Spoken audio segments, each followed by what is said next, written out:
بسم اللہ الرحمن الرحیم۔ سلطنت عثمانیہ کا وہ کون سا دستہ تھا جس سے ہر دشمن ڈرتا تھا؟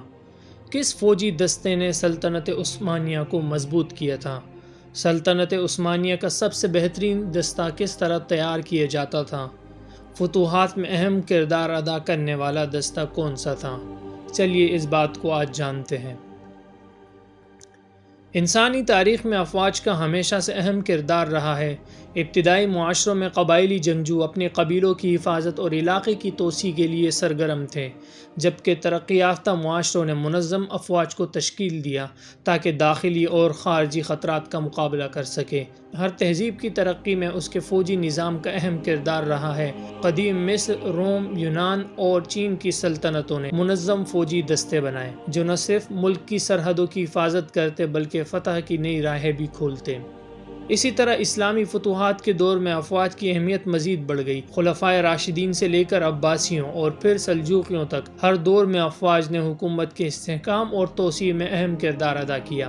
سلطنت عثمانیہ کی افواج بھی اس سلسلے کی ایک عظیم مثال ہے، جنہوں نے اپنے دور میں مشرق و مغرب میں بے شمار فتوحات حاصل کی اور دنیا کی ایک عظیم طاقت بن کر ابھری۔ سلطنت عثمانیہ کی فوجی تاریخ میں ترک دستے جانیساران کو ایک منفرد اور اہم مقام حاصل ہے۔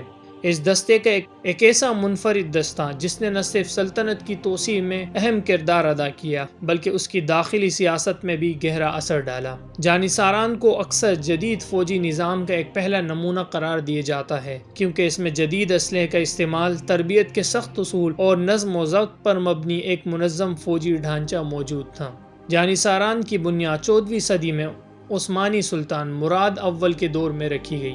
یہ دستہ خاص طور پر یورپی عیسائی بچوں پر مشتمل ہوتا تھا جنہیں سلطنت عثمانیہ کے دیو شیرما نظام کے تحت منتخب کیا جاتا تھا۔ دیو شیرما ایک خاص نظام تھا جس میں بلقان، یونان اور دوسرے یورپی علاقوں سے نوجوان عیسائی لڑکوں کو چنا جاتا اور انہیں فوجی تربیت دی جاتی تھی۔ یہ نوجوان اسلام قبول کرنے کے بعد اور انہیں اعلیٰ معیار کی تعلیم و تربیت فراہم کی جاتی تھی۔ اس تربیت میں اسلامی تعلیمات کے ساتھ ساتھ جنگی مہارتوں اور اخلاقی تربیت پر بھی زور دیا جاتا تھا۔ اس دستے کے ارکان کو عثمانی سلطنت کے لیے مکمل وفادار بنایا جاتا تھا اور انہیں اپنے سابقہ خاندانوں سے دور رکھا جاتا تھا تاکہ وہ صرف اور صرف سلطنت کی خدمت میں مصروف رہیں۔ جانیساران کو سلطنت عثمانیہ کا سب سے بہترین اور منظم فوجی دستہ بنایا گیا تھا۔ ان کی تربیت جسمانی اور ذہنی دونوں اعتبار سے بے مثال ہوتی تھی۔ ان کی جنگی مہارتوں میں تیر اندازی، تلوار بازی اور گھڑ سواری کے ساتھ ساتھ جدید ہتھیاروں کا استعمال بھی شامل تھا۔ وقت کے ساتھ ساتھ جانیساران کو بندوقوں، توپوں اور دیگر جدید اسلحے کی تربیت بھی دی گئی جس نے انہیں اپنے دور کی دیگر افواج کے مقابلے میں زیادہ مضبوط اور جدید بنا دیا۔ جانیساران کا نظم و ضبط بہت سخت تھا۔ ان کے اندر سخت اخلاقی تربیت اور اسلامی اصولوں کی پابندی کروائی جاتی تھی۔ ان کی خدمت کا مقصد صرف اور صرف عثمانی سلطنت کا تحفظ اور اس کی توسیع تھا۔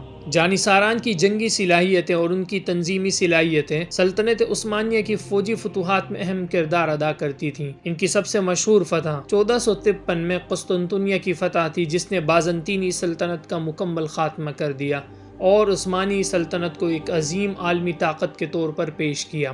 سلطان محمد فاتح کی قیادت میں جانیساران کے دستے نے قسطنطنیہ کے مضبوط قلعوں کو توڑا اور شہر کو فتح کیا۔ یہ فتح سلطنت عثمانیہ کی تاریخ میں ایک فیصلہ کن لمحہ تھا اور جانیساران اس میں اہم کردار کے حامل تھے۔ جانیساران کے دستے نے دیگر فتوحات میں بھی حصہ لیا جیسے کہ بلقان، ہنگری اور مشرقی وسطیٰ کے علاقے۔ ان کی فتوحات نے عثمانیوں کو یورپ اور ایشیا کے بڑے حصوں پر غلبہ دلایا اور انہیں دنیا کی سب سے بڑی طاقتوں میں شامل کر دیا۔ سر چارلس میکگریگر ایک برطانوی فوجی مورخ ہیں۔ جانیساران کی جنگی مہارتوں کی تعریف کرتے ہوئے کہتے ہیں کہ یہ فوجی دستہ ایک بے مثال جنگی قوت تھا جس نے جنگ کے روایتی اصولوں کو تبدیل کیا۔ ان کی تلوار بازی، بندوقوں کا استعمال اور فوجی حکمت عملی نے انہیں اپنے زمانے کا ایک بے خوف اور منظم دستہ بنایا۔ ہیرالڈ لیم ایک اور مغربی مورخ ہیں جو جانیساران کے بارے میں لکھتے ہیں، یہ دستہ صرف جنگی مہارت میں نہیں بلکہ اپنے نظم و ضبط اور وفاداری میں بھی اپنی مثال آپ تھا۔ یہ کوئی عام فوجی دستہ نہیں تھا بلکہ ایک مکمل جنگی مشین تھی جس نے سلطنت عثمانیہ کی فتوحات میں اہم کردار ادا کیا تھا۔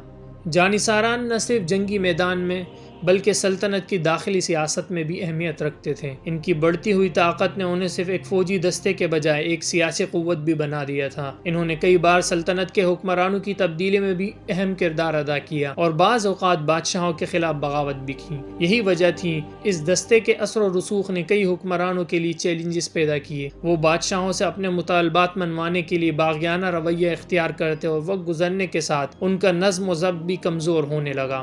اس کے نتیجے میں وہ اپنی ابتدائی جنگی صلاحیتیں اور وفاداری کھونے لگے۔ 19ویں صدی میں یہ دستہ اپنے اندرونی مسائل، بدعنوانی اور نظم و ضبط کی کمی کی وجہ سے کمزور ہو چکا تھا۔ ان کی بڑھتی ہوئی باغیانہ سرگرمیوں اور سیاسی مداخلتوں نے عثمانی حکمرانوں کے لیے مشکلات پیدا کر دی تھیں۔ آخرکار 1826 میں سلطان محمد دوم نے ان کی طاقت کو ختم کرنے کے لیے فیصلہ کیا۔ اس واقعے کو واقعہ خیر کے نام سے یاد کیا جاتا تھا۔ سلطان محمد دوم نے جانیساران کو باغی قرار دے کر ان کے خلاف کارروائی کی اور ان کے زیادہ تر ارکان کو ہلاک یا گرفتار کر لیا۔ اس کے بعد اس دستے کو باقاعدہ طور پر ختم کر دیا گیا اور عثمانی فوج کو جدید خطوط پر دوبارہ منظم کیا گیا۔